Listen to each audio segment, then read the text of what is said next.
Bienvenidos a un nuevo vídeo de Pathfinder segunda edición. En esta ocasión vamos a hablar de otra clase más que se llama Campeón.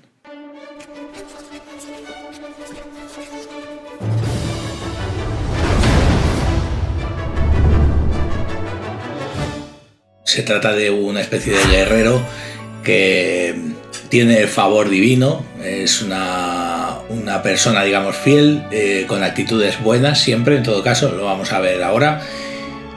Y está bastante curiosa, está bastante bien. Así que vamos ya directamente a la página donde encontramos el campeón, la clase de campeón, que vamos a ver que nos va a dar una serie de capacidades curiosas a cambio, digamos, de tener una especie de conducta, un código de conducta muy rígido, ¿vale? Bien, lo primero que tenemos que hacer es, como siempre, observar este cuadro marcado en el que nos aparece la característica clave y nos dice fuerza o destreza. En esta ocasión nos permite elegir la característica clave que nosotros consideremos, y la que elijamos subirá en 2 nuestra característica base. Y recordar que si tenemos la característica de nivel 18, lo que nos daría es una mejora de 1 punto a la característica elegida. Nos va a dar 10 puntos de golpe más constitución, ¿vale? De base, esto, como siempre, será añadido a la ascendencia o a otras circunstancias que nos aumenten los puntos de golpe. Y acto seguido nos venimos aquí, de nuevo vemos la tabla de avance, en este caso del campeón, con su desarrollo de nivel 1 a nivel 20. Como siempre, vamos a echar un vistazo al nivel 1, porque el resto de niveles, a base de ir jugando y creciendo, pues iremos aprendiendo a cómo aplicar todas las mejoras que vayamos adquiriendo. Bien, lo primero que nos viene aquí es ascendencia y bagaje. Una vez más nos recuerda que esta clase parte de una ascendencia y de un bagaje que le dan ciertas características que hay que anotar en la ficha, ¿vale? Y luego nos encontramos las competencias iniciales de campeón, que estas las encontramos, como siempre, aquí en esta columna, ¿vale? Podemos ver que el campeón va a recibir entrenado en percepción. En cuanto a tiradas de salvación, es experto en fortaleza, entrenado en reflejos y experto en voluntad. En cuanto a habilidades, nos va a dar la habilidad de religión entrenada y entrenado en una habilidad determinada por tu elección de Dios. Dependiendo del Dios, nos van a dar una habilidad, ¿vale? Entonces solo sería cuestión de elegir el Dios y ver qué es lo que nos ofrece ese Dios, ¿vale? Y luego entrenado en tantas habilidades adicionales como 2 más tu modificador por inteligencia. Todas ellas entrenadas. En cuanto a ataques, estamos entrenados en armas sencillas, marciales y ataques sin arma. En cuanto a defensas, tenemos entrenado en todas las armaduras, todas, porque este personaje puede llevar todas las armaduras. Y entrenado en defensa sin armas. Tenemos que anotar la CD de clase campeón. Y en cuanto a los conjuros, ya que este personaje tiene disponibilidad de ciertos conjuros, aunque no sean muchos, estará entrenado en ataques de conjuro divino y entrenado en CD de conjuro divinas. Este personaje trabaja con la tradición divina.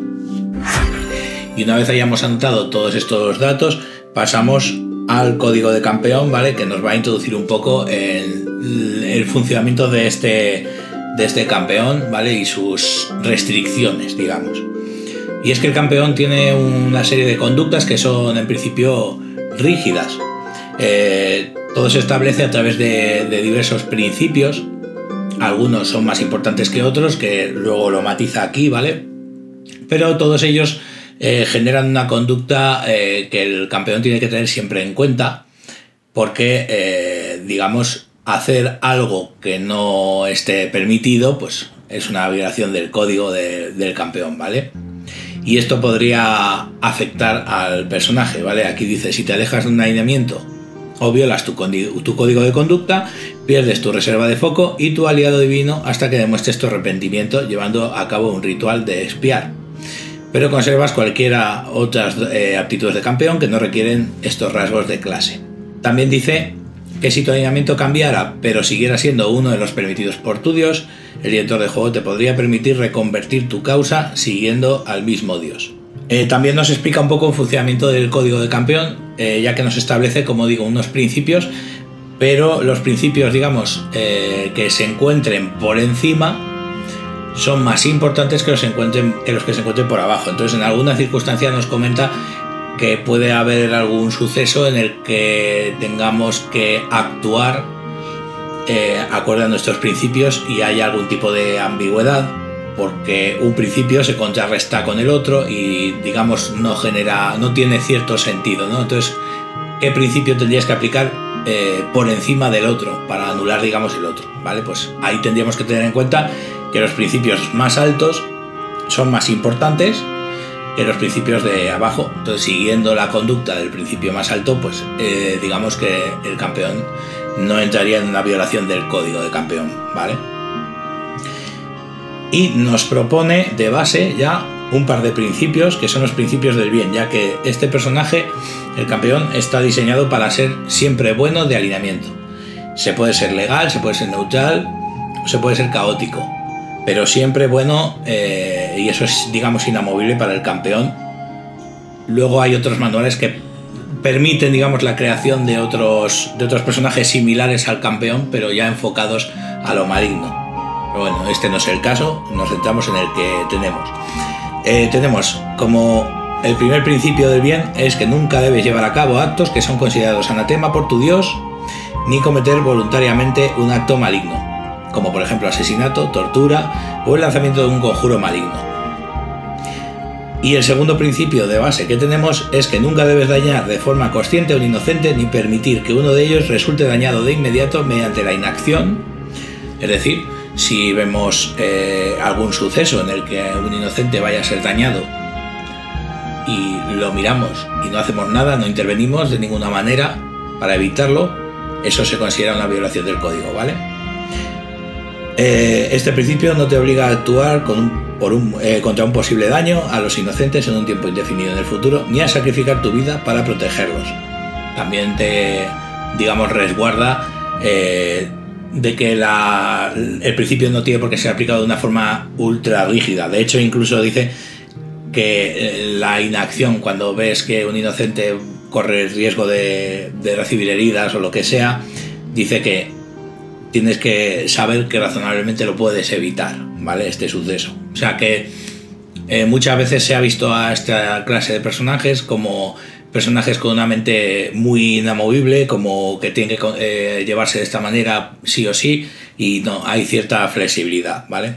Después nos habla del dios y la causa. Dice que tenemos que escoger un dios que coincida totalmente con el alineamiento de nuestro campeón, ¿vale? Tiene que ser exactamente el mismo alineamiento. Además, el dios, digamos, nos va a otorgar también ciertas conductas o actitudes que serán anatema para el campeón, ¿vale? Porque cada dios, digamos, tiene su propio texto de anatema. Eso hay que trasladarlo también al campeón, ya que su anatema, o sea, sus principios del bien y otro tipo de principios que vayamos a obtener por nuestro tipo de campeón tienen que convivir junto a los anatemas y ciertas conductas de los dioses que escojamos. Y según el alineamiento que tengamos, tendremos una causa que llaman aquí, ¿vale? La causa es eso, es como una especie de subclase dentro de campeón, ¿vale? Podemos ser paladines, redentores o liberadores, dependiendo del alineamiento, ¿vale? Paladín requiere que seas legal bueno, redentor neutral bueno y liberador caótico bueno. En función del alineamiento que escojamos, pues obtendremos los beneficios y las leyes de cada causa, digamos. El caso del paladín dice que eres honorable, directo, dedicado a repeler fuerzas de la crueldad y te da la reacción de campeón, impacto retributivo, y el conjuro de devoción, imposición de manos. Lo vamos a ver, ¿vale? Todas las causas nos van a dar imposición de manos, da igual qué causa escojamos como conjuro. Pero la reacción cambia, ¿vale? Vienen aquí las 3 acciones, una de ellas por cada causa que se nos ofrece aquí en el manual básico. Dependiendo de si somos paladines, redentores o liberadores, tendremos una reacción diferente, ¿vale? Además, el paladín hay que añadirle a los principios del bien, que serían superiores, Hay que añadirle que debes actuar con honor, sin jamás aprovecharte de otros, mentir o hacer trampas, y debes respetar la autoridad legal del liderazgo legítimo donde quiera que vayas y seguir sus leyes, ¿vale? Respetar las leyes locales. Luego tenemos el Redentor, que dice que está lleno de amabilidad y de perdón, y nos da la reacción atisbo de redención y el conjuro de devoción y posición de manos. Y hay que añadirle a los principios del bien que en lugar de matar o castigar debes intentar redimir a quienes cometen actos malignos. Si siguen después por el mal camino, digamos, pues ya igual tienes que tomar medidas más extremas. Digamos que primero ofrece una oportunidad de cambio.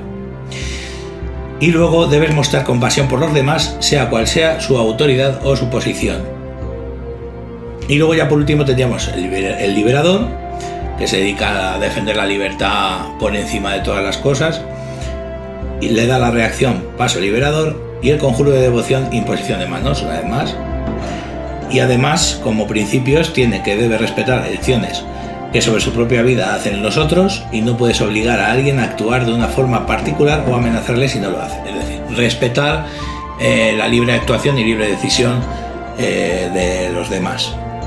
Y debes exigir y luchar por la libertad de los demás a tomar sus propias decisiones. Es decir, que también evitas que otros impongan sus decisiones a los demás, ¿vale? Respetas a los demás y sus decisiones y además estás en contra de que otros decidan por los demás. Luego tenemos el arma deífica, que sencillamente es que empuñas el arma de tu dios, ¿vale? Y especifica que si es un ataque sin armas, con dado de 4 como dado de daño, o un arma sencilla, el dado, digamos, aumenta un paso, es un poco más grande en tu caso, ¿vale? Al utilizar ese tipo de arma. Por ejemplo, si fueses a puñetazos, por decir algo, pues en vez de ser un D4, pues sería un D6 o cosas así, ¿vale? Luego aquí ya nos viene descrito las 3 reacciones del campeón posibles dependiendo de la causa que hayamos escogido, ¿vale? Tenemos el impacto retributivo con la flechita, que ya sabemos que es reacción en combate, con un desencadenante, que es un enemigo daña a un aliado tuyo y ambos se encuentran a 15 pies o menos de ti.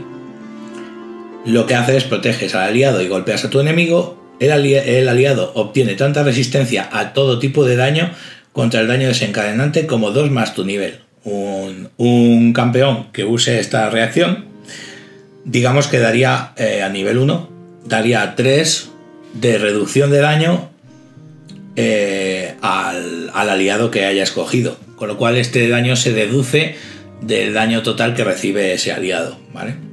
Además dice que si el enemigo está a tu alcance puedes dar un golpe cuerpo a cuerpo contra él, o sea, que además te genera, digamos, la acción de golpe.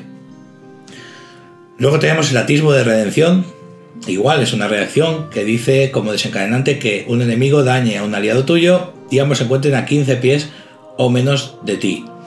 Es, digamos, el mismo requisito, ¿vale? El mismo desencadenante, pero funciona distinto. Tu enemigo duda bajo el peso del pecado al ver con el ojo de la mente visiones de redención. El enemigo tiene que elegir entre 2 opciones cuando ocurra este desencadenante. Una opción que tiene el enemigo es que el aliado no resulta dañado por el daño desencadenante, es decir, que hace el ataque pero no le daña, o el aliado obtiene tanta resistencia a todo tipo de daño contra el daño desencadenante como 2 más tu nivel. O sea, un poco parecido a lo anterior. Dice, una vez aplicado el efecto dañino, el enemigo queda debilitado 2 hasta el final del siguiente turno. Es decir, le coloca un estado que le va a poner pues una impedimenta, ¿vale?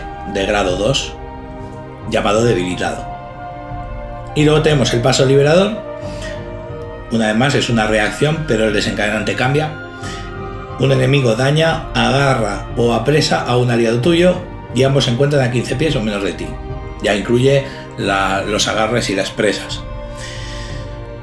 Dice que liberas al aliado de todas las restricciones. Si el desencadenante ha sido que un aliado sufra daño, este obtiene tanta resistencia a todo tipo de daño como contra el daño desencadenante como 2 más tu nivel. O sea, otra vez esa resistencia que hemos visto en las otras reacciones. El aliado puede intentar liberarse de los efectos que le apresan, neutralizan, inmovilizan o paralizan. o puede hacer una nueva salvación contra uno de dichos efectos que permite una salvación, o intentar huir de un efecto como acción gratuita, es decir, que le permite, fuera de su turno, tratar de escabullirse de esta presa que le han causado al personaje. Además dice que si puede moverse, el aliado puede dar un paso como acción gratuita, con lo cual podría, digamos, ganar ciertas distancias para evitar ser apresado una vez más.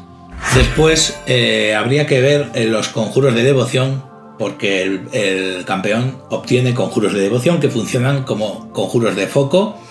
Ya sabéis, los conjuros de foco se utilizan con puntos de foco. Por cada punto que tú gastas realizas el conjuro pertinente.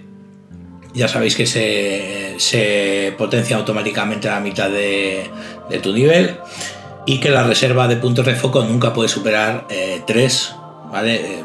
Ya sea porque recibamos dotes que nos aumenten nuestra reserva de puntos de foco, lo que sea, ¿vale? Además, los conjuros de foco también sabéis que tienen la particularidad de que se pueden recuperar invirtiendo 10 minutos en reenfocar, ¿vale? Todo eso, en cuanto a conjuros, ya sabéis, tenéis el vídeo todo sobre la magia, que es todo con más detalle, ¿vale? Desde este punto nos habla que obtenemos un conjuro de devoción dependiendo de tu causa, es decir, si os acordáis, aquí en las 3 causas nos venía imposición de manos como conjuro de devoción, ¿vale? Pues tendríamos el conjuro de devoción inicialmente de imposición de manos. Más adelante, jugando, podríamos conseguir más conjuros, ¿vale? Y también dice que estamos entrenados en tiradas de ataque, de conjuros divinos y CD de conjuro, que eso también lo hemos visto, que eso ya está apuntado a cosas de las competencias iniciales. Pero además nos dice que hay que tener en cuenta el carisma como característica clave para los conjuros, con lo cual la característica que se tiene que utilizar para hallar el valor, digamos, del ataque de conjuro y la CD de los conjuros es carisma. Después nos dice que vamos a obtener una dote de clase campeón, y además nos dan la dote, digamos, porque es una dote, es la dote general, bloqueo con el escudo, que si recordáis en la partida de amenaza bajo Otari, Valeros usaba bastante bloqueo con el escudo, con bastante eficiencia en algunos momentos, así que ahí podéis ver cómo funciona el bloqueo con el escudo, ¿vale? Pero básicamente, a rasgos generales, consiste en que tú puedes alzar escudo como acción, eso ya lo hemos visto también en el vídeo de acciones de combate, y si tienes el escudo alzado, al recibir un ataque puedes decidir que el daño se lo reciba el escudo, con lo cual pues lo que va a hacer es reducirnos los puntos de golpe que nos dañen la salud, en caso de que sea así, aunque el escudo se puede ir deteriorando también con los golpes. Bien, vamos a echar un vistazo a las dotes que vienen aquí, ¿vale? Tenemos como dotes de nivel 1 el dominio de tu dios. Dice: personificas un aspecto de tu dios, elige uno de los dominios de tu dios de entre los que se indican en la página 441. Vale, cada dios tiene, digamos, un dominio en algunos aspectos que hace que ciertos lanzadores de conjuros divinos se vean beneficiados por estos dominios, pero no tenemos acceso a ellos a no ser que sea a través de dotes como esta, ¿vale? Entonces dice que obtienes el conjuro de dominio inicial de dicho dominio como conjuro de devoción. Básicamente, esta dote va a hacer que podamos obtener otro conjuro de devoción aparte del de imposición de manos. Luego tenemos la dote del peso de la culpa, que tienen prerequisitos, ¿vale? Algunos prerequisitos van a ir enfocados a la causa que hemos escogido. Causa de redentor, en este caso. Dice: la culpa nubla la mente de quienes ignoran tu atisbo de redención. En lugar de dejar a la criatura desencadenante debilitada 2, puedes hacer que se quede anonadada 2 la misma duración. Es un estado distinto que, digamos, cambiará el perjuicio que causa al enemigo. Luego tenemos la dote paso sin trabas. El requisito es ser liberador, y dice que con una expresión de liberación divina el movimiento de tu aliado debido a paso liberador no resulta afectado por el terreno difícil mayor, superficies estrechas, en fin. El paso que regala, digamos, la reacción del liberador esa reacción que hemos visto aquí, el paso liberador, pues modifica el paso para facilitar que ese personaje aliado que va a hacer el paso se pueda alejar en condiciones, porque con terreno difícil y demás ya sabemos que los movimientos están más limitados y podría haber problemas. Bueno, pues con esto digamos que ese problema queda solventado. Y luego tenemos represalia a distancia, que requiere ser paladín, requiere que tengas la causa de paladín. Y dice que puedes utilizar impacto retributivo con un arma a distancia. O sea, ya en vez de cuerpo a cuerpo puedes usar un arco, una ballesta.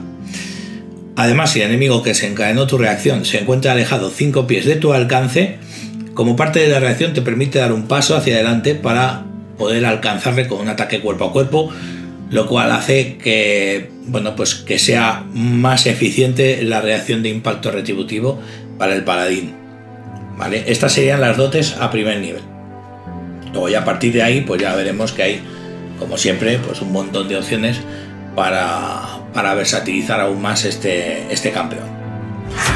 Y bueno, esto sería todo. Ya hemos visto cómo funciona el campeón. Es un tipo de combatiente con un toque extra de estratégico, digamos, con estas reacciones que tienen los campeones. Tiene un poquito de curación, aunque no sea mucho, realmente no será su principal, porque imposición de manos sirve para poder curar, pero no cura demasiado, ¿vale?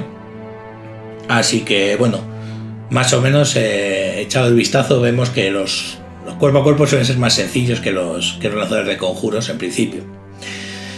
Y nada, dicho esto, nos despedimos. Espero que os haya servido esta revisión de la clase y ya nos vemos en próximos vídeos. Adiós.